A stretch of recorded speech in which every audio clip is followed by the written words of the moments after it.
করেন না নাই করেন যে বাংলাদেশ রেলওয়ের যে জায়গাগুলোর মধ্যে এত অবস্থা খারাপ, যেখানে ওপেনলি সাধারণত গাঁজা বিক্রি হচ্ছে। দেখেন, এই দেখেন ওপেনলি গাঁজা বিক্রি হচ্ছে, মানে ওপেন খাচ্ছে, মানে একবারে অবস্থা দেখলে যেখানে সামনে ওই দেখেন, আমি একটু জুম করে দেখাচ্ছি।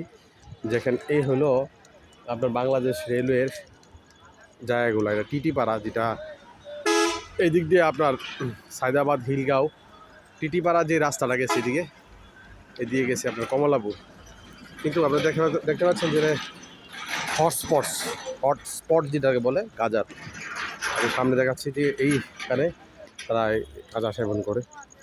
গুরুত্বপূর্ণ জায়গা বাংলাদেশ রেলওয়ের, যেটা ওই পদ্মা সেতু এদিক দিয়ে আসা যাওয়া করে, পদ্মা সেতুটা এদিক দিয়ে রেলওয়ে জায়গাগুলো খুব সুন্দর।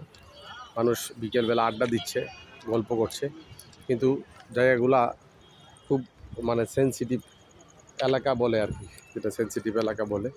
এই এলাকাগুলা খুব সুন্দর পরিবেশে আছে, চারদিকে মানে অনেক মানুষ এসে বিকালে আড্ডা দিচ্ছে, খুব মনোমুগ্ধকর পরিবেশে থাকছে। কিন্তু পরিবেশটা খুব নাজেহাল বলা চলে আর কি, যে হটস্পট এলাকা বলে গাজার জন্য।